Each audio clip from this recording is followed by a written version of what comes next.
dziecko naprawdę można mu zaufać w tak zwanej odpowiedniej, wiecie, przestrzeni zachowania bezpieczeństwa. Ja tylko pokazuję, jakie są na przykład konsekwencje w obecnych czasach tak zwanego helikopterowego rodzicielstwa. Czyli tak zwanego, wiecie, nie? Że po prostu, Jezu, nie, uważaj, bo się spocisz, nie biegaj i tak dalej. Różne analizy naukowe pokazują wyraźnie, że nadopiekuńczość jest formą przemocy. I teraz uwaga, polska szkoła co robi? Ona dba tak naprawdę tylko o rozwój poznawczy, który jest mega ważny, ale to jest tylko jedna sfera rozwoju. Badania, słuchajcie, są jednoznaczne w tej materii. Ludzie, którzy umierają, nigdy nie żałują rzeczy w stylu ojej, w mojej firmie to mogłem mieć lepsze wyniki w Excelu. Ojej, mogłem mieć jak lepszy samochód, większy telewizor.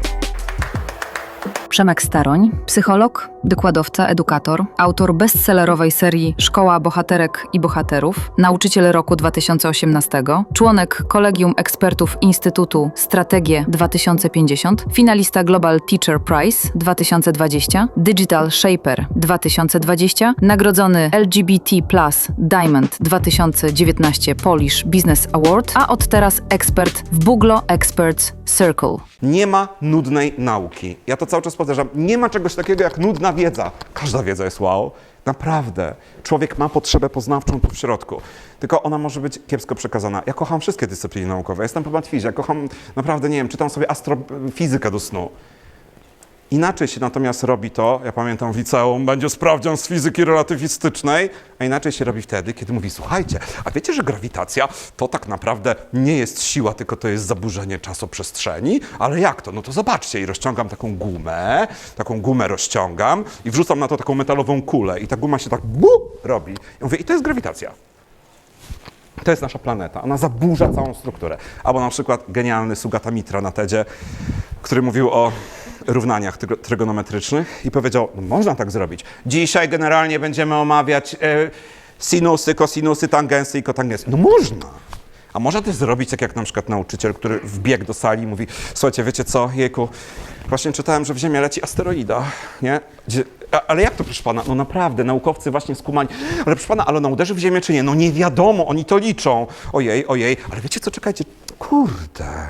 Przecież ja kiedyś na studiach uczyłem się takiego czegoś, twierdzenia sinusów, to można wyliczyć. No to proszę pana, to zróbmy to na lekcji, no ale wy nie znacie jeszcze tych sinusów, to pan nam powie. To jest wszystko kwestia tego. I dlatego właśnie, jak ja od dziecka słyszę na przykład o placach zabaw, to wiecie, no to po prostu, ja zawsze to mówię, prawdziwa edukacja to jest plac zabaw. Plac zabaw jest edukacją, edukacja jest placem zabaw.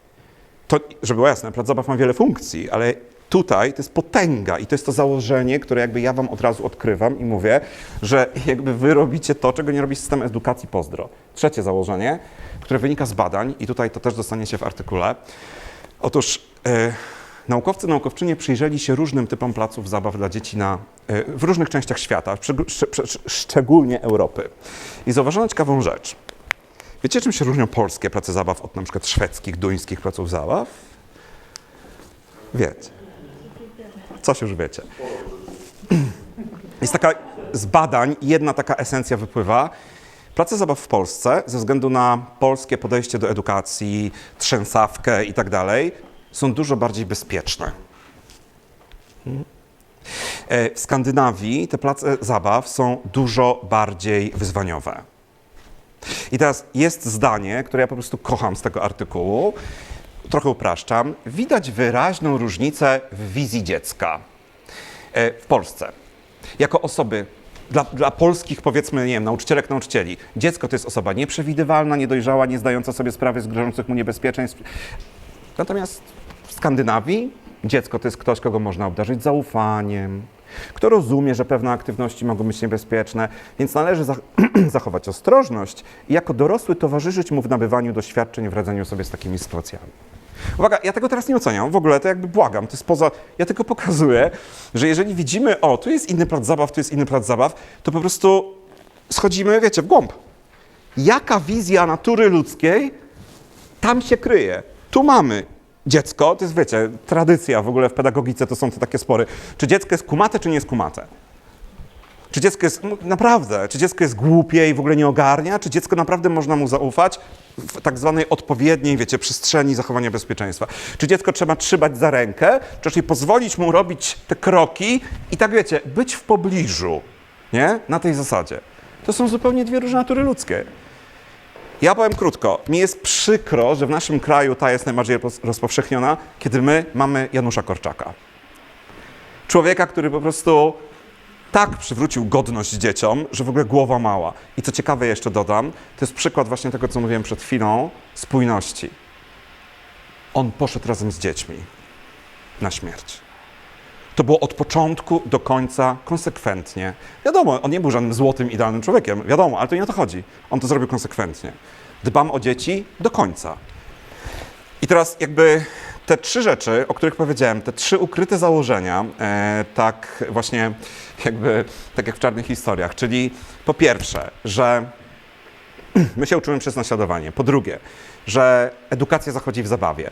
Po trzecie, że możemy mieć różne podejścia do dziecka, do tego, kim w ogóle jest dziecko, to wpływa na to, co będziemy robić dalej. I teraz powtarzam jasno, ja wam tego nie powiem. Dwa z tych trzech założeń są jakby totalnie zbadane naukowo. Trzecie jest przedmiotem dyskusji. Ja się opowiadam zdecydowanie za modelem, który skutkuje pracami zabaw skandynawskimi, ale ja nikomu tego nie narzucam. Ja tylko pokazuję, jakie są na przykład konsekwencje w obecnych czasach tak zwanego helikopterowego rodzicielstwa. Czyli tak zwanego, wiecie, nie? Że po prostu, Jezu, nie, uważaj, bo się spocisz, nie biegaj i tak dalej. Różne analizy naukowe pokazują wyraźnie, że nadopiekuńczość jest formą przemocy. I ja się też pod tym podpisuję, wiedząc jednocześnie, z czego to wynika, tak? Ale ja w to dzisiaj nie będę wchodzić absolutnie, to tylko tak wiecie. I teraz to się sprowadza do tej... Jeszcze raz, czym to skutkuje? to helikopterowe rodzicielstwo. I właśnie o tym chcę powiedzieć w kontekście tego hasła, bo to jakby, to jest w ogóle idealne do zapamiętania. To jest tak naprawdę różnica dwóch postaw. Bądź ostrożny versus bądź dzielny. Jak myślicie, który komunikat daje poczucie, że ja sobie poradzę? Tak. Zobaczcie, żaden z tych komunikatów nie mówi, że świat jest bezpieczny. Każdy pokazuje, że z czymś się trzeba mierzyć. Ale zobaczcie, jak są rozłożone akcenty. Bądź ostrożny, bo to, co ci zagraża, jest duże. Bądź dzielny. Oczywiście, że to, co ci zagraża, jest duże, ale ty masz w sobie kompetencje, które pozwolą ci sobie z tym poradzić. To są dwa fundamentalne sposoby spojrzenia na wychowanie, na podejście do wszystkiego. I teraz, jakie są skutki tej postawy bądź ostrożny? Otóż generalnie to jest tak, że ja to często podaję na takim przykładzie. Kiedyś, jak wyjeżdżałem na studia, to pamiętam, to mamie szybko powiedziałem, mamo, ej, ona to skumała. Bo wsiadałem do pociągu, Przemek, ale proszę cię, nie siadaj sam w przedziale. Nie? I ja to jej powiedziałem w pewnym momencie, mówię, mamo, jakby ja jestem człowiekiem takim w miarę kumatym chyba, nie? No tak, synuś, oczywiście. Ja mówię, no to wiesz o tym, że jakby kumam i tak. I teraz zobacz, kiedy ty mi mówisz, nie siadaj sam w przedziale, to indukujesz we mnie lęk. Ja jestem dorosły, ja sobie z tym poradzę, ja ci to powiem, mamy super relację luz. Ale ile dzieci, które słyszą coś takiego, uważaj, jakby w ogóle nie mają tej rozkminy. I to dokładnie, to bądź ostrożny, jest formą indukowania lęku. A uwaga, lęk nie jest działaniotwórczy. Lęk powoduje, że my się zakrywamy i próbujemy się schować. A dodatkowo bardzo często jeszcze pojawia się drugie bardzo ważne uczucie, które, co ciekawe, to jest jedyna emocja nie endogenna. Jedyna emocja, która w dojrzałym społeczeństwie emocjonalnie mogłaby nie istnieć, jest to wstyd. Wstyd jest tak jakby przekreślenie całej osoby. Poczucie winy jest super, kiedy coś zrobię złego, na przykład, nie wiem, uderzę kogoś i potem, ojej, to było niefajne i cię przeproszę. To jest super, ale wstyd jest czymś zupełnie innym. To jest jakby, ty jesteś nie okej. Nie zrobiłeś coś złego, tylko ty jesteś nie okej. I teraz chodzi o to, że przy okazji się tak przemyca ten wstyd, nie? Wstyd na zasadzie, że ja jestem nie okej, w tym sensie ja sobie nie poradzę. Ja nie jestem osobą odważną, nie jestem osobą sprawczą. I teraz ja powtarzam z całą mocą, to jest, znajdziecie mnóstwo o tym artykułów, helikopterowe rodzicielstwo, najczęściej to dotyczy kobiet, ale to wynika z modelu kulturowego, który my mamy, bo my jesteśmy w takim modelu kulturowym, w którym kobiety, jakby, ja się bardzo cieszę, że nieustannie, no naprawdę wyzwalają się z tej potwornej dyskryminacji, natomiast faktem jest, że wiele kobiet nie jest też tego świadoma i jakby postępuje zgodnie z tym, co narzuca ten model kulturowy, no i dlatego bardzo często właśnie mówi się o helikopterowych matkach, tak? Taka ostrożność, uważaj, uważaj. To nie budzi poczucia sprawstwa, to nie budzi takiego poczucia dobra, nie będzie łatwo, ale sobie poradzę.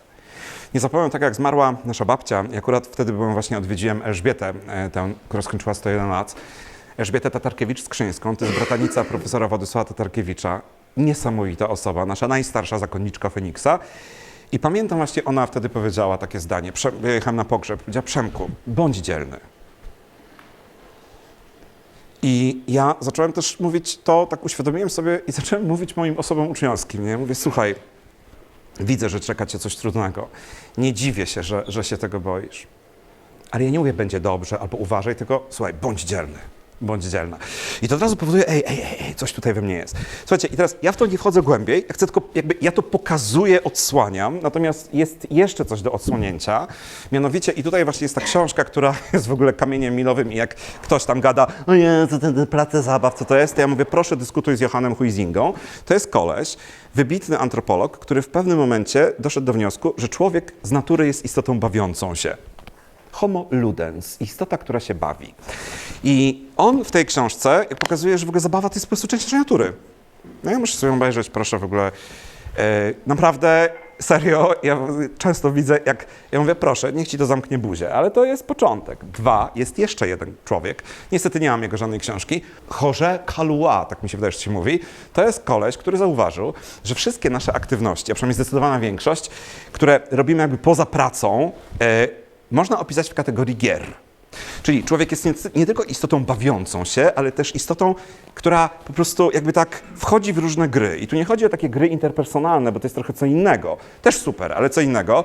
Tu chodzi o takie gry jakby w ogóle jako formy aktywności i on to podzielił na takie 4 formy. Agon, alea, mimikry i ealings. I agon to jest wszelkie współzawodnictwo. Lubimy, nie? Tam wiecie, po prostu mecze. Dlaczego piłka nożna jest tak popularna na przykład?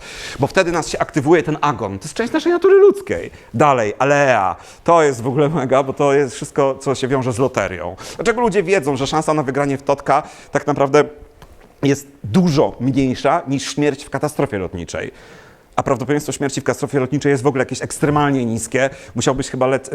Musiał, wiadomo, lecieć chyba 19 000 lat, żeby mieć 100% pewność, że zginiesz w katastrofie lotniczej. To jest mało prawdopodobne, a wygranie w totka to już w ogóle. A ludzie i tak cały czas grają w totka. Bo to jest część, wiecie, nie? Nas tak ciągnie. To jest część naszej natury. 3. rzecz, mimikry, to są wszystkie formy, wiecie, ról. RPG na przykład, tutaj coś słyszałem. Mój kumpel, jak byliśmy na seminarium z psychologii osobowości, właśnie u profesora Piotra Olesia, on badał, co się dzieje, kiedy ludzie grają w gry RPG.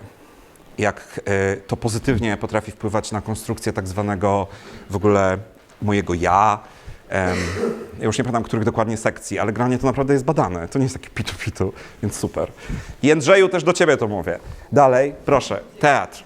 Teatr, wszystko to. I w końcu ostatnia forma, to jest właśnie, to się mówi ealings, to jest wszystko to, co daje takie, nie? Sporty ekstremalne, ale też doświadczenia z różnymi używkami. My mamy potrzebę takiego głębokiego przeżycia. I teraz, co jest ważne, to, że zarówno Huizinga, jak i Kalua mówią nam wyraźnie, zabawa jest częścią naszego życia, bo ona jest częścią naszej natury.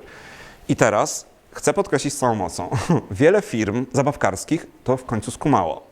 I tego obrazem jest oczywiście Lego. Proszę Państwa, popatrzcie sobie, jaka jest teraz oferta Lego.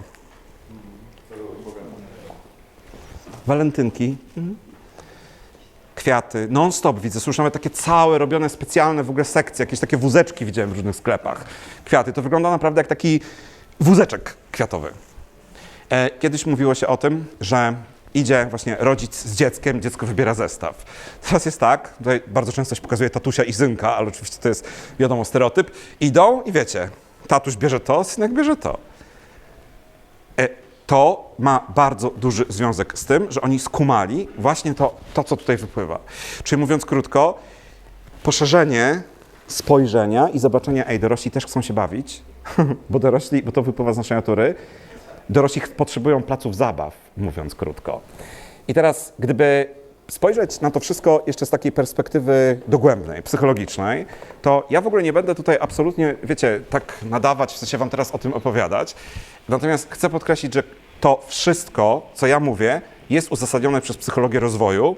Ja to opisuję zawsze tak, jakby pokazuję, jakby co jest istotą rozwoju, że rozwój nie jest linearny i tak dalej. Natomiast to, co jest dla nas najistotniejsze, to to, co się dzieje w tym okresie rozwojowym w kontekście zabawy, tym okresie po prostu, wiecie, no właśnie to się na to mówi wprost, okres rozwojowy. I teraz tutaj jako pierwszy wchodzi Lewy Wygocki, wybitny psycholog, który w zasadzie jako pierwszy w pełni jakby pokazał, że zabawa to nie jest, no Jezu, zabawa po prostu. Zabawa to jest część życia i to jest fundamentalna część życia dziecka. I to, co jest w ogóle w tym wszystkim najważniejsze, to to, że Wygocki zauważył i opisał coś takiego jak strefa najbliższego rozwoju, czyli to jest dokładnie to, co każde dziecko robić może, ale przy wsparciu osoby dorosłej. I teraz ta strefa najbliższego rozwoju jest czymś absolutnie kluczowym. I co ciekawe, ona jest właśnie jakby kreowana najbardziej przez zabawę. Wygocki powiedział wprost, że dziecko w sytuacji zabawy ma możliwość jakby wyjścia trochę poza okres rozwojowy, w którym jest. Wiecie, bardzo często spotykam się z czymś takim, że ludzie starają się dopasować różne rzeczy do danego wieku. To jest typowo w przypadku książek. Ale przepraszam, czy to jest bardziej 10+ czy 12+. Ja mówię, że to jest olbrzymi błąd, ponieważ my powinniśmy dzieci traktować zawsze i w ogóle ludzi taki kroczek do przodu. Czyli mówiąc krótko, jak masz niby na 4, to lepiej, żebyś dostał 5, nie? Odwołuję się tutaj do architektury starożytnej, co ciekawe. Kiedy stawiano świątynie w starożytnej Grecji, zwróćcie uwagę na to, że kolumny nie były proste. One miały wybrzuszenia. Jak ja pierwszy raz to przeczytałem, mówię, ale dlaczego? Starożytni Grecy doskonale to wiedzieli, że świątynie będą stały na wzgórzach i ludzie z daleka będą je widzieć, a z daleka ludzkie oko tak działa, że jakby kolumna prosta staje się kolumną wklęsłą. Nie? Więc trzeba je wybrzuszyć.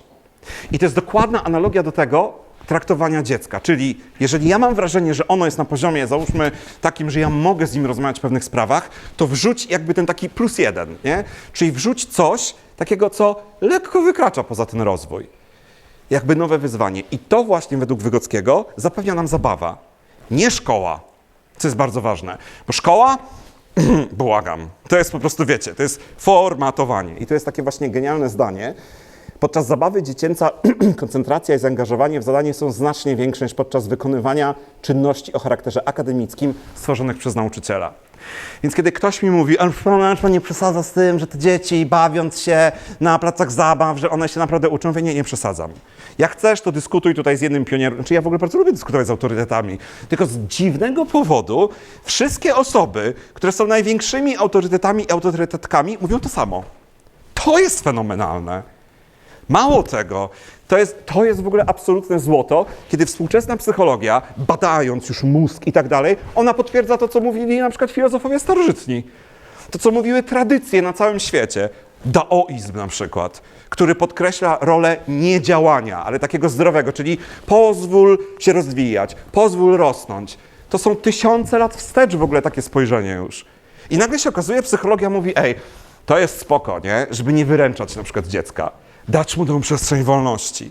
Mało tego, starożytni stoicy, epikurejczycy, sceptycy, którzy pokazywali rolę wewnętrznego spokoju, ale przecież to jest dokładnie to, co odkrywa teraz psychologia w kontekście tych czasów.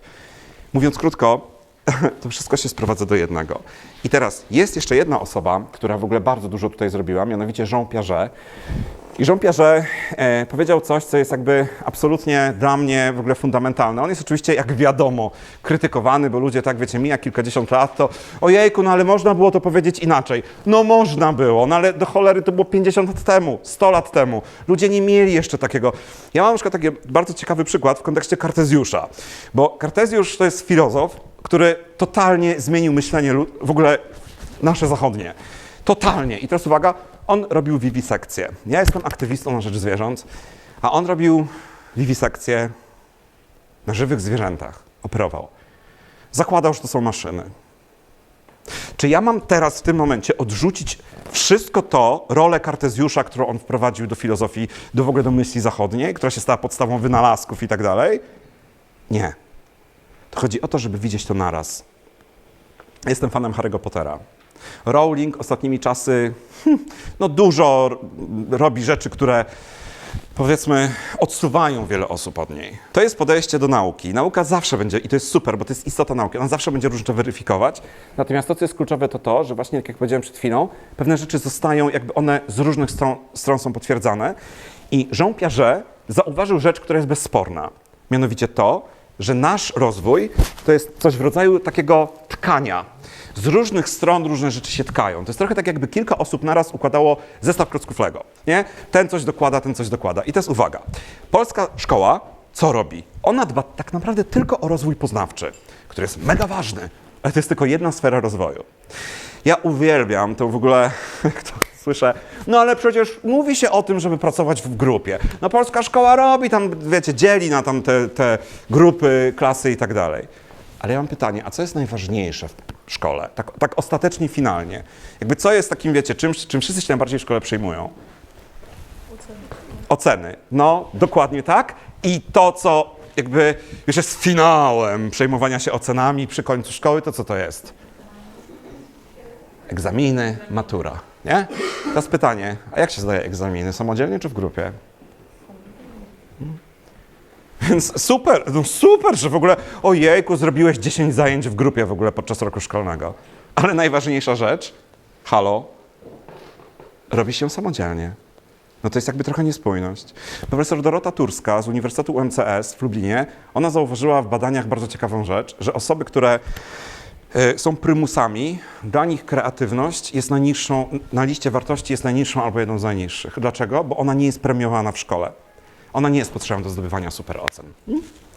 I teraz polska szkoła dba o ten element poznawczy, nie? Myślenie, tu wiedza, bla, bla i tak dalej. A człowiek jest, wiecie, on jest tkany ze wszystkich stron. Rozwój fizyczny, rozwój emocjonalny, rozwój społeczno-moralny i tak dalej. A szkoła, mówiąc kolokwialnie, ma to gdzieś. Wiecie, ile dzieci przychodzi na lekcje i ma w głowie myśli samobójcze, na przykład dlatego, bo jest nieszczęśliwie zakochane, a rodzina w ogóle nie wspiera i tak dalej. Teraz jest boom na to, wow, znaczy ja się bardzo cieszę, ale to jest czubek góry lodowej. Jak ja byłem w liceum, miałem nauczyciela, uwaga, wychowania do życia w rodzinie. Pozdrowienia dla pana Sławka Jóźwiaka, to był WF-ista, który prowadził z nami miał kilka lekcji w całym toku, nie? I teraz uwaga, 3. klasa liceum. Ja ledwo funkcjonowałem, byłem przewodniczącym samorządu w Libuła, nauczyciele bardzo mnie nie lubili, bo rozwalałem przecież, tu się dzieci do matury muszą przygotowywać, tak? A ty jakiegoś małego księcia wystawiasz. I było mi ciężko i byłem jeszcze nieszczęśliwie zakochany. I pan Sławek w pewnym momencie na zajęciach, on tak po prostu gadał z nami i rzucił takie hasło. W ogóle po prostu, mówi, wiecie co, kurczę, polska szkoła nie dba o emocje. A przecież wszyscy mamy emocje, a wy w tym okresie to już w ogóle jesteście przepełnieni tymi emocjami. Ja w ogóle, wiecie co myślę, że na przykład jak uczeń jest nieszczęśliwie zakochany, to powinno się go traktować ulgowo, tak jakby wrócił po długiej chorobie. Ja miałem pierwszy raz poczucie, że ktoś mnie zobaczył jako człowieka. On pewnie nie wiedział o tym, albo miał jakiś genialny dar, nie wiem, telepatii. Ale ja miałem poczucie, ja już byłem na takim zjeździe, mi się zaczynał już mega kryzys. A ten człowiek jednym zdaniem słowo takie, o ja poczułem się usłyszany i zobaczony. I teraz chodzi o to, że to, czego nie robi szkoła, właśnie badania pokazują, że robi plac zabaw. Bo plac zabaw nie wycina wszystkich tych pozostałych sfer rozwoju, tylko jakby ogarnia je naraz. Bo to się dzieje w zabawie. I teraz to jest ciekawe, że Jean Piaget wskazał, że te zabawy, które dzieci jakby ogarniają sobie od małego, ich funkcja się zmienia i też struktura. Bo najpierw są takie zabawy, wiecie, doskonalące tak zwane, manipulacyjne, bla, bla, i tak dalej. Potem zaczyna się tak zwana funkcja symboliczna i dzieci, wiecie, one się mogą bawić patykiem i myśleć, że to jest miecz, nie? Wyobraźnią tu wchodzi. A w końcu wchodzą zabawy, uwaga, w oparciu o rolę. Ja ostatnio napisałem e-book dla Babyborn i na podstawie serialu, który w ogóle powstał, ja tak badałem to bardzo mocno i zobaczyłem właśnie, ja wtedy w pełni skumałem, dlaczego te lalki w ogóle są tak dla dzieci ważne. Bo one odtwarzają role, które widzą, role rodziców i tak dalej. I one się w ten sposób uczą generalnie życia społecznego. Mówiąc krótko, nie szkoła polska tutaj, ale powtarzam, nie tylko polska, bo to w ogóle większość systemów edukacyjnych po prostu leży i kwiczy, tak? Nie wszystkie, na szczęście. Minister edukacji w Singapurze, wiecie co zrobił? Każdemu uczniowi, znaczy to on to tak zorganizował, że każdy uczeń w Singapurze dostał zestaw Lego. Ale specjalny zestaw Lego z jakimś tam zabytkiem singapurskim. I to było oficjalnie napisane. Prezent od ministra edukacji. Można, nie? Tylko trzeba na to wpaść. Natomiast granie clue jest takie, że jakby chodziło o rzeczy w tych systemach edukacji, w ogóle się o tym zapomina, mimo że to jest najważniejsze. I ja bardzo lubię wsłuchiwać się w to, co mówią osoby, które przeżyły życie i pracując też z osobami starszymi, to w ogóle jest petarda, jakby co one mówią nam. Badania, słuchajcie, są jednoznaczne w tej materii. Ludzie, którzy umierają, nigdy nie żałują rzeczy w stylu ojej, w mojej firmie to mogłem mieć lepsze wyniki w Excelu.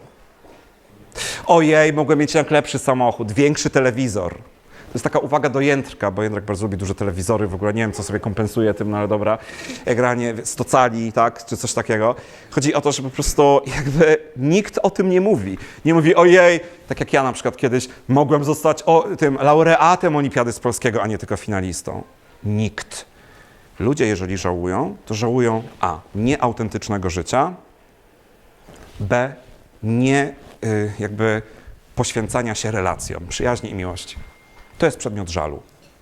Czyli mówiąc krótko, ja tak myślę sobie, kurczę, jeżeli ludzie, którzy przeżywają życie zgodnie, naprawdę wszyscy, mówią, że żałują tego, a nie żałują tego, to wiecie, no to chyba to jest jakaś wskazówka, nie?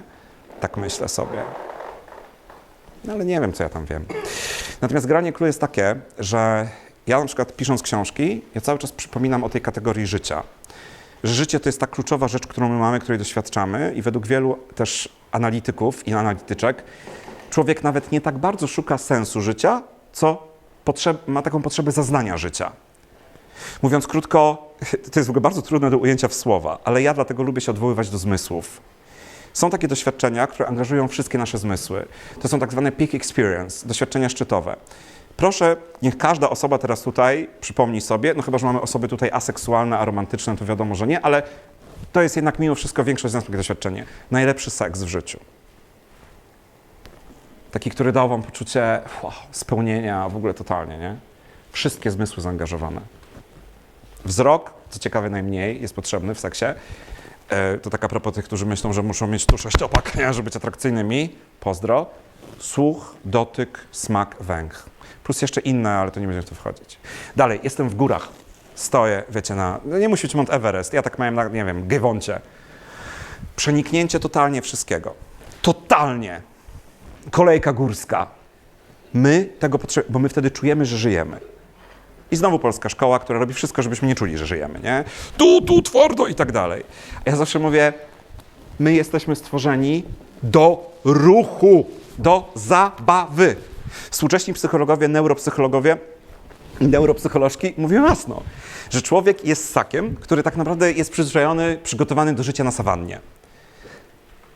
I jakby jak my żyjemy? My siedzimy przed telewizorami, w cudzysłowie, i uwaga, to jest powód, dla którego jest tak wysoka śmiertelność z powodu na przykład, wiecie, tam niewydolność krążenia i tak dalej. Dlatego, że kiedyś jak na przykład jeszcze nie siedzieliśmy przed telewizorami, jak było zagrożenie, stawialiśmy mu czoła, bądź ulegaliśmy zamrożeniu, bądź uciekaliśmy i tyle. I to znikało. A my teraz tak, jakby w cudzysłowie bardzo dużym, było rozładowywane przez ruch. A teraz człowiek siedzi, napina się cały czas, bo słyszy, że ten polityk pierdnął, ten beknął, tu w ogóle ktoś spadł tam, tu aktor z Ekwadoru nie żyje, łamiąca wiadomość, breaking news, nie? I my jesteśmy cały czas coś i siedzimy. W cudzysłowie to nie jest rozładowywane w ruchu. I nasz organizm sobie z tym nie radzi. Człowiek jest stworzony do ruchu, do zabawy. Ja teraz w ogóle promuję taką książkę Twój supermózg wybitnego szwedzkiego psychiatry Andersa Hansena i on to mówi jasno, że wszystko, tak naprawdę każda z tych sfer, o których mówimy, poznawcza, emocjonalna, społeczno-rozwojowa, każda z nich tak naprawdę jest stymulowana przez ruch. Ja nie zapomnę tej sytuacji, jak miałem kiedyś wytłumaczyć olimpijkom Barucha Spinozę, którego sam średnio rozumiałem. I w ogóle, wiecie, ratowałem się tym, że było dużo heheszków, nie? Tam na zasadzie, ojejku, będzie spina, godna Spinozy i tak dalej, ale go tak w głębi nie rozumiałem, mimo że miałem 5 z egzaminu. I pamiętam taką sytuację, stwierdziłem, dobra, pójdę na bieżnię, wrócę do tego i tak dalej. I stwierdziłem, a czemu ja w zasadzie nie mogę Tatarkiewicza wziąć ze sobą, nie? Stanąłem tam na tej bieżni, sobie otworzyłem Tatarkiewicza, wiecie, tam szybki chód, czytam o tym Spinozie i nagle, Jezu, to o to mu chodziło! ja to poddałem analizie. To było w wyniku ruchu. Człowiek poznaje świat w ruchu i teraz jest takie założenie znowu błędne, że w pewnym momencie to się kończy. No, tam dzieci się bawią w tych placach zabaw. Nie. My dalej tego potrzebujemy. I teraz, co ciekawe w tym wszystkim właśnie jest to, i tutaj bezpośrednio chcę powołać się na naprawdę jeden z najlepszych artykułów, jakie czytałem. I teraz dodam też, że no oczywiście artykułów badających pracę zabaw jest, wiecie, zatrzęsienie, nie? To tam każda, nie wiem, TVN-y, TVP, to one o tym najczęściej mówią, nie? Jakie są naukowe uzasadnienia pracy zabaw, żeby było jasne. Więc bez problemu to znajdziecie. Natomiast tak zupełnie serio, nie ma prawie w ogóle badań na ten temat. W sensie to nie jest takie, sexy, natomiast są, a jak już są, to są super. I artykuł, który uważam jest po prostu czymś absolutnie wiodącym i gdybym był fanem lektur obowiązkowych, to bym powiedział, że to jest wasza lektura obowiązkowa, Joanny Guść z Uniwersytetu Śląskiego i ten artykuł się nazywa Walory aktywności fizycznej na tradycyjnym placu zabaw. Ten artykuł oczywiście dostaniecie w paczuszce. Dlaczego on jest świetny? Dlatego, że ta naukowczyni, ona generalnie, pokazuje, ja to po prostu zacytuję, bo to w ogóle nie ma co jakby nawet parafrazować. Dzieci, które spędzają czas na świeżym powietrzu, są bardziej aktywne. Spędzanie czasu na świeżym powietrzu redukuje ryzyko infekcji, zwiększa ekspozycję na słońce, powodując wzrost absorpcji witaminy D i redukuje ryzyko astmy.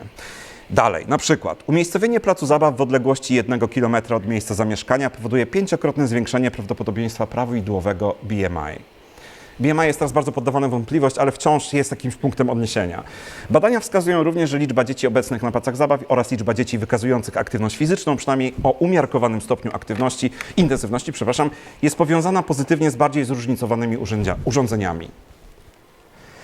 W tym artykule są takie genialne zdania, które są po prostu, wiecie, jak po prostu takie dosłownie rady dla was. Wiecie, bo ja nie jestem ekspertem w ogóle od tego dokładnie, od czego wy jesteście. Ja przychodzę w ramach tej interdyscyplinarnej zupy, nie? W sensie, że ja nie jestem tak jak mój brat, który po prostu, ja mówię, Filip, po prostu wow, ty kontynuujesz tradycję rodzinną, dziadkowie budowali petrochemię w Płocku, rodzice są, wiecie, po budownictwie, tato ma firmę budowlaną, a ja to buduję tylko z klocków Lego, nie? No ale dobra. Czasami też udaje mi się budować, tam nie wiem, samopoczucie ludzi, to przynajmniej tyle. Mój brat to, wiecie, on to widzi inżynieryjnie i tak dalej.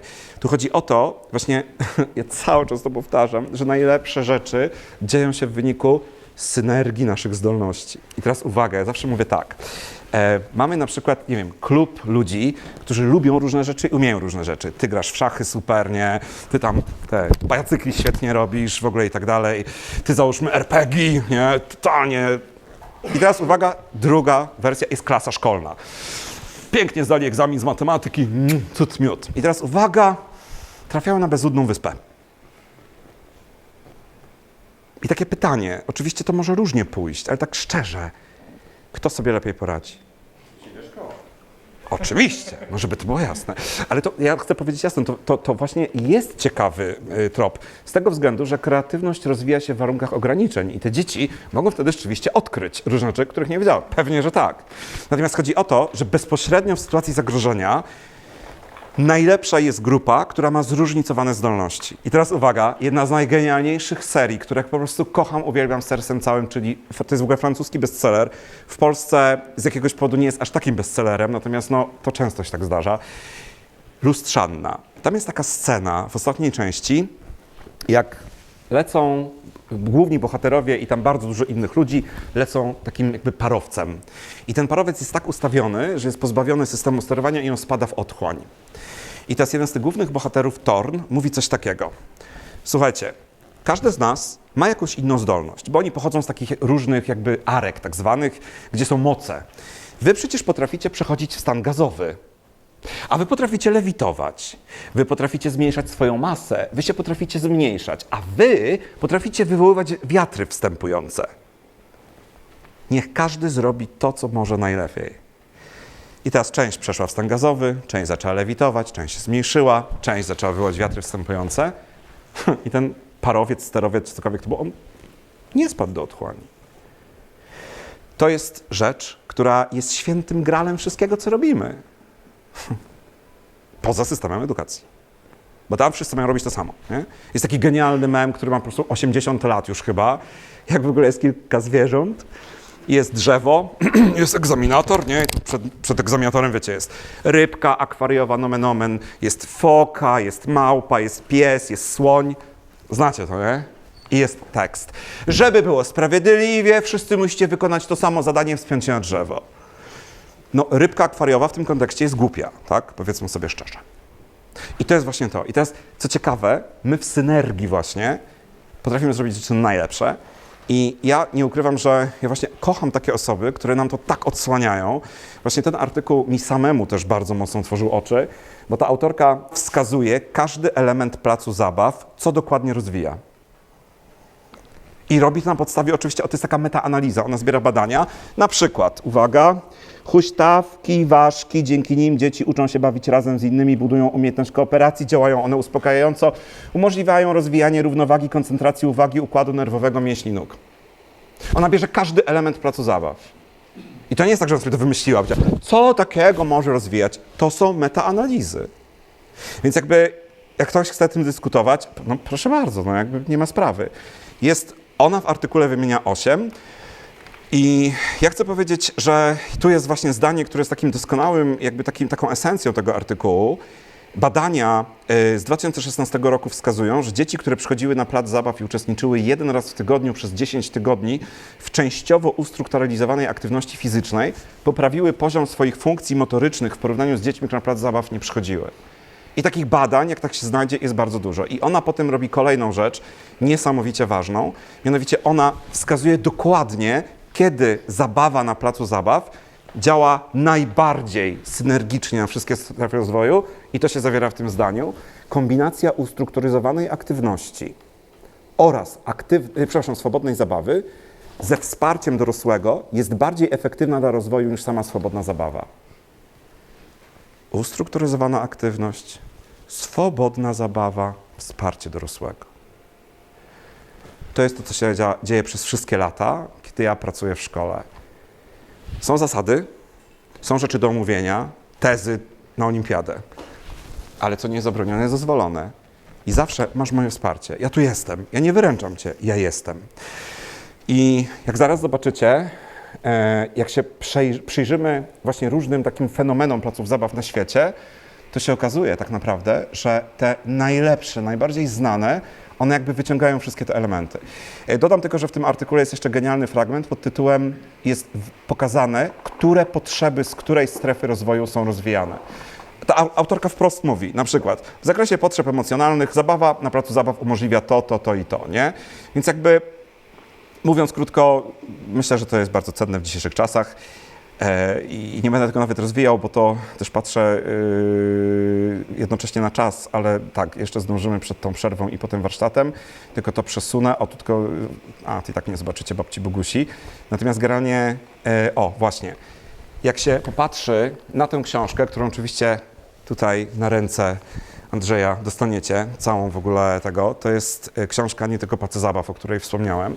I ta książka w ogóle robi to w bardzo prosty i panoramiczny sposób, zbierając zarówno miejsca na świecie, a teraz to w ogóle zasłaniam, zbierając też kalendarium, ale ona też w ogóle jakby grupuje te różne place zabaw na takie jakby kluczowe elementy i pozwala nam właśnie zrozumieć to, co jest jakby, co też wypływa z badań. Ja jestem poruszony bardzo, bo tak naprawdę zarówno jakby śledząc właśnie to, z czego place zabaw się wzięły, dzieci same w tych badaniach takich narracyjnych zgłaszały, że najlepsze place zabaw to były takie, gdzie mają kontakt z naturą. Nie? I teraz znowu, ja jestem ostatnią osobą, która mówi ludziom, jak macie żyć, nie? W ogóle kompletnie Ja tylko wiecie, ale pyk, nie? Przykład, jak będziecie cokolwiek robić, warto mieć z tyłu głowy to, nie? Te różne elementy dotyczące stricte wiedzy psychologicznej i tego właśnie, jak to też jest udowodnione, co działa. I na przykład, jak zobaczyłem, jakby w tej książce jest bardzo fajnie pokazane, jakby z czego place zabaw wyrosły i są dwa przykłady, Ogród Jordanowski i Piaskownica. I zarówno Ogród Jordanowski, jak i Piaskownica mają właśnie ten fundament w postaci natury. To jest po prostu piasek. Z jakiegoś powodu, to ja nie wiem, czy to już jest zbadane wystarczająco, my uwielbiamy piasek, nie? Coś nas robi, nie wiem, plaża, piaskownica i tak dalej. Ogród Jordanowski, który po prostu jest, wiecie, przestrzenią, która jest osadzona w naturze. I kiedy się przyjrzymy temu, jak place zabaw, jakby jakie, o których się słyszy, które są takie w ogóle bardzo cenne, to właśnie widać bardzo mocno, mega propsowane przez dzieci są naturalne place zabaw, które mają swoje jakby różne takie wersje. To jest na przykład ten tak zwany NER, ja się chwaliłem, że znam niemiecki, ale teraz to trochę już tak zwątpiłem, bo to jest Naturerfahrungsraum. To jest taki naturalny plac zabaw, ale taki w postaci na przykład takiej dziczy w mieście, nie? Ja się potem strasznie jarałem zawsze Central Parkiem w Nowym Jorku, nie? Tu wieżowce, a tu jest park. I okazuje się, że to na przykład jest mega w ogóle takie catchy. Zastanawiałem się często sam, nie robiłem żadnych badań, dlaczego, i doszedłem do takiego wniosku, że my uwielbiamy w rzeczywistości takie przestrzenie, które łamią schemat i do których możemy się schować, bo to jest takie poczucie bezpieczeństwa. I jak zobaczycie sobie na przykład bardzo wiele historii dla dzieci, dla młodzieży, różnych na przykład, które są bardzo znane, typu Hogwart, ale też na przykład Baśniobór Brandona Mala, one podejmują coś takiego, na przykład Baśniobór to jest normalny świat, ale granie są na całym świecie takie rezerwaty magiczne. Mówiąc krótko, coś w nas jest, że lubimy, a na przykład w Harry Potterze to też jest tak zwany pokój życzeń. Jest niby szkoła i tak dalej, ale jest pokój życzeń, w którym możesz zadziać wszystko. I tak sobie myślę, ale to już mówię, to nie wypływa z badań, to jest moja refleksja, że po prostu być może jest tak, że ta natura, której dzieci pragną, kontakt z naturą, ze zwierzętami, tak, oczywiście z zachowaniem dobrostanu, jest jeszcze bardziej wzmocnione, kiedy jest coś takiego, wiecie, że ohoho, idziemy, odkrywamy, że to jest jakaś dzicz. Ja na przykład w Gdańsku, ostatnio mi moja znajoma zrobiła, Przemek, ty lubisz takie rzeczy, i granie, co zrobiła? Szliśmy starym miastem i ona mi tak, wiecie, uliczkami prowadziła i mówi, teraz spójrz w tę bramę. Nigdy mnie nie znalazł sam. Słuchajcie, wchodzę, a tam w ogóle mural. Ale tego się nie tak po prostu znaleźć, bo to mówię, jest taki labiryncik, nie? Mural, który po prostu przepiękny. I ja zacząłem rozmawiać o tym z uczniami i oni na przykład mówią, że oni takie coś uwielbiają. Poszukiwanie, przygoda. Dlaczego escape roomy są takie w ogóle, wiecie, catchy? Dlaczego w ogóle harcerze od lat pokazują nam te wszystkie gry terenowe? Już nie pamiętam, jak to się nazywa, ale jest taka podchody. Jeszcze raz?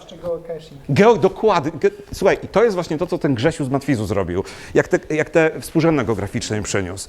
On mówi, wie pan co, ja myślę, że pana by geocaching, tak to się wymawia, geocaching by pana zainteresował. Wiecie, ja cały czas podkreślam w ogóle jedną fundamentalną rzecz, że my żyjemy w takim społeczeństwie, w takiej kulturze, która jest przepojona narzucaniem innym różnych rzeczy. I jest takie założenie, że jak ja ci coś narzucę, to zadziała. Jest zupełnie na odwrót. To nie ja to wymyśliłem, to natura ludzka. W psychologii istnieje takie zjawisko jak reaktancja. To jest opór psychiczny, który się pojawia, kiedy ktoś atakuje moje, na przykład rzeczy, które są moje, a już nie mówiąc o wartościach. Naprawdę. Ja po prostu często mnie proszą, na przykład, nie wiem, z jakiejś organizacji, świecka szkoła czy coś takiego, żebym się podzielił tym, jakim cudem ja się stałem najpopularniejszym nauczycielem etyki w tym kraju. Że dzieci po prostu, wiecie, z tam 15 osób nagle 3/4 szkoły chodziło na etykę, nie? I ja im podawałem przykłady. Ja po pierwsze, no szacunek, opiety z tego, ale generalnie mówię, kuria biskupia, to w ogóle absolutnie wiadomo, nic w kontekście wiary, ja po prostu, no, dzielę się doświadczeniami. Kuria biskupia w Gdańsku, te archidiecezji, stwierdziła, że muszą Staronia jakoś już naprawdę muszą jakiś taki szczególny sposób na niego znaleźć, na tą jego popularność i stwierdzili, że wyślą jako katechetę do tej szkoły egzorcystę. No zadziałało mega. Słuchajcie, po prostu. Ja tego nie zapomnę, historii, które się działy, dzieciaki, które, wiecie, naprawdę bardzo takie zaangażowane religijnie, przybiegały na przykład do mojej sali, bo to było tak, że była religia i etyka naraz, przybiegały z płaczem. Proszę pana, już nigdy więcej tam nie pójdę. Ten ksiądz powiedział, że ja jestem w rękach szatana, bo praktykuję medytację, nie? Coś takiego. Ja w ogóle, ponieważ jestem też religioznawcą, ja bardzo lubię, jakby wiecie, artefakty różne też zbierać. To jest też mega. Swoją drogą, a propos placu zabaw, jak się daje dzieciakom, wiecie, te różne artefakty. Tu możesz pomacać Buddę, a tu możesz pomacać bóstwa hinduskie. One od razu, ale to jest fajne, nie? Przepraszam, i tak dalej. I chodzi o to, że jakby nie zapomnę tego, jak kolejny ksiądz przyszedł, wiecie, wchodzi do mojej sali, o fajnie, zobaczył tą szafę z tymi, wiecie, posążkami różnymi i tak dalej i powiedział, pani dyrektor, ja bardzo proszę w tej sali mi nie robić lekcji. Ojej, ale dlaczego? Tam jest za duszno? Nie, to chodzi o te posążki, które tam są, nie? I teraz cały czas mówię, tu nie chodzi o wiarę, religię, błagam, tu chodzi tylko o reakcję dzieci. Jak myślicie? Egzorcysta i ksiądz uciekający spod posążków hinduskich podbijali ich serca? Nie. Dziwnym trafem.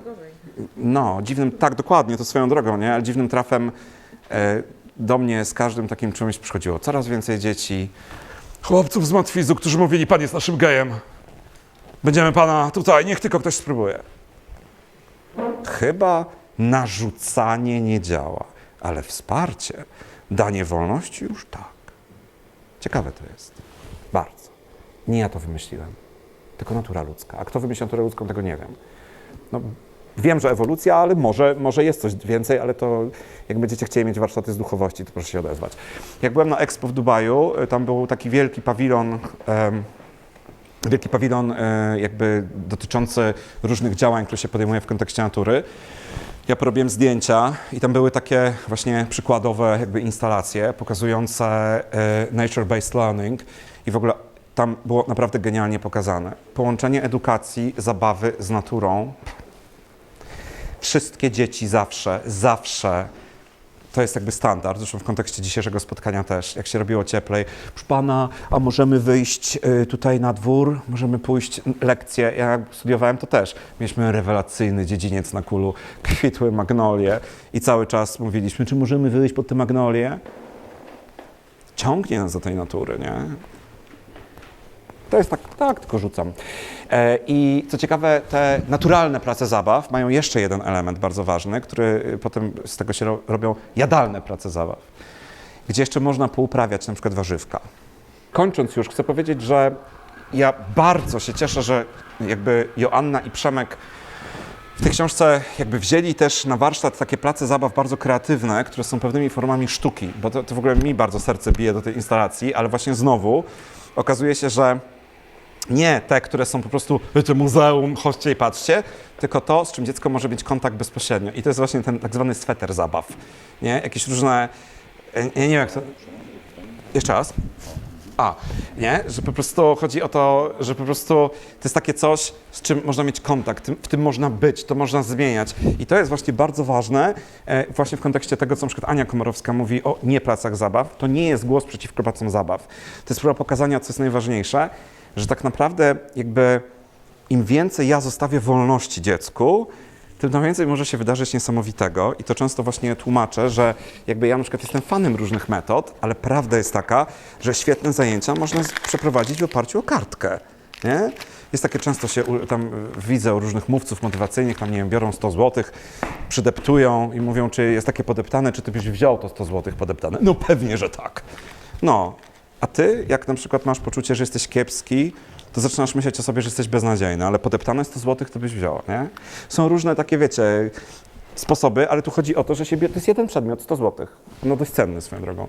Ale granie clue jest takie, że jakby wszystko można zrobić za pomocą wszystkiego, można zrobić bardzo minimalistycznie i właśnie idea nie placów zabaw, ona się z tym wiąże. Czyli na zasadzie, a może po prostu właśnie dajmy dzieciom wolność. Zróbmy tylko i wyłącznie jakieś podstawy. I teraz uwaga, ja ukocham coś takiego, taki mechanizm psychologii, który jest nazywany efektem Zeigarnik. To jest efekt niedokończonego zadania. Mamy w sobie coś takiego, że mamy potrzebę dokańczać różne rzeczy. Tak swoją drogą, to jest bardzo ciekawy sposób na wydobycie od innych informacji. Dzielę się. Mianowicie, na przykład, nie mogę kogoś spytać o coś takiego drażliwego, nie? Nie mogę tego. On mi nie powie. Na przykład to jest na zeznaniach bardzo często widać. Więc co ja wtedy mówię? Mówię jakąś swoją wersję historii, która się wydarzyła. Automatycznie ta osoba zaczyna tę historię poprawiać. Nie, Tomek wtedy nie był w tym pubie. To wykorzystują śledczy. Ludzie mają coś takiego, że naturalnie reagują właśnie, żeby poprawić, dokończyć i tak dalej. I to jest na przykład tłumaczone też w kontekście kelnerów i kelnerek, że dopóki oni cię obsługują, bo zadanie jest otwarte, dopóty pamiętają wszystko, co ty zamówiłeś, nie? A tak, to dla pana były te oscypki, no dobrze, nie? A dla pani to było prosecco, tak. Ale w momencie, kiedy ty zapłacisz, to się zeruje. I teraz zobaczcie, w momencie, kiedy się zostawia zadanie niedokończone, to wtedy, to po prostu, a to można w ogóle na tyle sposobów zrobić na tych placach zabaw. Ja powiem szczerze, że były też badania różne badające rysunek i kiedy na przykład mówiło się dziecku, zrób rysunek ładny, taki tego, to w ogóle te rysunki były ładne, ale bardzo takie odtąd dotąd. A kiedy mówiło się dziecku, dokończ rysunek, a to był tylko kwadrat jakiś, nie? I jakieś 3 elementy, słuchajcie, jakie tam się rzeczy działy. Zobaczcie, ile psychologia, która bada naturę ludzką tak doskonale, ile ona nam podsuwa takich, spójrz, chcesz zrobić coś fajnego, to zostaw takie trochę poczucie, o, może to dokończę, nie? I ja to bardzo widzę w tych nieplacach zabaw. I co ciekawe, tu jest też taki właśnie rozdział a propos domu jako placu zabaw. Słuchajcie, zobaczcie, że naprawdę my też jako dorośli to robimy naturalnie, ale dzieci to już w ogóle, one sobie w dowolnym miejscu zrobią po prostu coś, co da im poczucie, że jest fajnie. Tyle. Ta niedokończoność, to jest w ogóle absolutne złoto i to, co ciekawe, zgadza się też z tym, co mówi na przykład Roman Ingarden, nasz polski filozof, że generalnie w ogóle nasz kontakt z różnymi dziełami sztuki i tak dalej polega na tym, że my je konkretyzujemy w głowie. Ja tutaj wiem, że są osoby, które badają naukowo, w ogóle bardzo się z tego cieszę, prace zabaw i te rzeczy aż się proszą o to, nie? Żeby na przykład porównać place zabaw, które są bardziej, wiecie, jak dzieła sztuki, a bardziej niedokończone. I obstawiam, że w tych drugich to wyjdzie wow. I ostatni element to są właśnie wszystkie te miejsca, które na całym świecie są wykorzystywane. Niektórzy to mówią kieszonkowe place zabaw. To chodzi o takie kieszonki w rzeczywistości. A to jest jakiś zaułek tam między jednym a drugim, nie? I na przykład zauważono, że mega w ogóle jest, jak place zabaw się pojawiają właśnie tak, o nagle tutaj. Ojejku, jakie fajne, nie? Czyli mówiąc krótko, widać na świecie taką tendencję, która jest poparta wiedzą o naturze ludzkiej, no że po prostu, jakby to powiedzieć, nie trzeba robić tak, to jest plac zabaw, nie? Ale na przykład tu między blokami jest jakiś element i tam dzieci często jakoś krzyżują się, no i tam coś wstawiamy. Bo dzieci i tak to same zrobią. I to jest właśnie rzecz, którą chciałbym bardzo mocno podkreślić, że jak my przestajemy funkcjonować w takich kategoriach narzucania, tylko przyglądania się naturalnemu funkcjonowaniu ludzi, my wiele rzeczy możemy rozwiązać. Na przykład pamiętam, ja kiedyś byłem bardzo zaangażowany w taką akcję, taki street working w Sopocie. Znaczy w sensie ja byłem takim dyżurnym psychologiem, wiecie, zaraz przy molo w Sopocie, w piątki i w soboty. No, dużo rzeczy widziałem. I chodzi o to, że jakby ci inni street workerzy, którzy pracowali tak na stałe, bo dla mnie to był tylko projekt, oni opowiadali, że oni mieli bardzo duży problem jakby z przekazywaniem ludziom, wiecie, po prostu jak bezpiecznie się zachowywać, o co dbać i tak dalej, nie? I w końcu ktoś wpadł na pomysł. Słuchajcie, wykorzystajmy naturalne elementy rzeczywistości. Naturalnym elementem rzeczywistości są kolejki SKM, które jeżdżą i dowożą ludzi do Sopotu na imprezy. Kolejki SKM jeżdżą w nocy 2 razy na godzinę. Zamiast łazić po całym tym Sopocie, stawajmy po prostu przy peronach, kiedy te kolejki przyjeżdżają. I wtedy wszyscy dostawali jakimś cudem informacje o bezpiecznym zachowaniu. Bo zamiast na siłę dopasowywać i tak dalej, po prostu stwierdziliśmy, aha, ludzie się tak zachowują, dobrze, to dopasujmy. To jest tak, jak wiecie, często są, na przykład są, nie wiem, wydeptane w ogóle takie jakby w sensie elementy trawnika, nie? Ile ja się nasłuchałem, Boże, ludzie tu chodzą, nie szanują. Ja mówię, ale to może po prostu uznajmy, że tu chodzą i będą, bo to jest dla nich najprostsze i po prostu zróbmy tutaj na zasadzie, zgódźmy się z tym i powiedzmy, tak, super. To też leży w ogóle u jak takich fundamentów właśnie konstruowania tego wszystkiego. Więc generalnie te wszystkie wątki pod tytułem łapanie okazji, takie jakieś drobiazgi koło nas w Gdańsku, jest na przykład plac zabaw, gdzie są w ogóle cytaty różnych architektów. Ja w ogóle tak kocham przechodzić, za każdym razem znajduję nowy cytat w ogóle, nie? I to jest w zasadzie to, co chciałem powiedzieć właśnie przed tą przerwą. I jakby myślę sobie też, że w momencie, kiedy no nie wiem, po prostu będziecie potem sobie też recypować te różne treści na spokojnie, w zależności od potrzeb, te takie prezentacje, artykuły, książki, to wtedy też te rzeczy, które właśnie mówię, jeszcze zobaczycie, nie?